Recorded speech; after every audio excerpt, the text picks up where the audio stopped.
À la fin de la Seconde Guerre mondiale, en 1945, c'est le général de Gaulle, résistant de la première heure, auréolé de la gloire de la reconquête du pays, qui gouverne la France.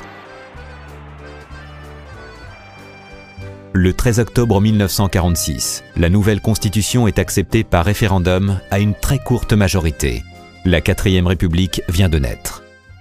Les élections législatives du 10 novembre suivant voient une chambre composée de 618 députés, dont 183 sont communistes et apparentés, soit presque 30% des sièges.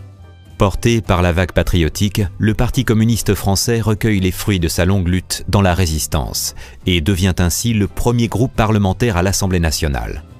Gouverner la France devient alors compliqué, car les voix sont réparties assez équitablement dans 3 grands partis, de telle façon qu'à gauche comme à droite, il est quasi impossible de trouver une majorité, même en s'alliant à un autre grand parti. L'Assemblée nationale est élue par le peuple au suffrage universel. Le peuple élit aussi de façon indirecte le Conseil de la République. Ces 2 assemblées élisent le président de la République qui désigne son gouvernement. Il y avait les démocrates chrétiens, le MRP, il y avait le Parti communiste et il y avait le Parti socialiste. Ces 3 grands partis, mais à eux seuls, ils ne faisaient pas la majorité absolue.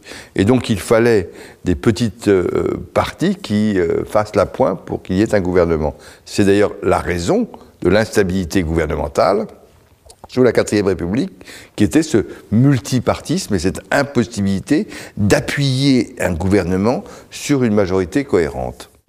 Mais pour bien comprendre ce qui s'est passé, revivons étape par étape tous ces événements.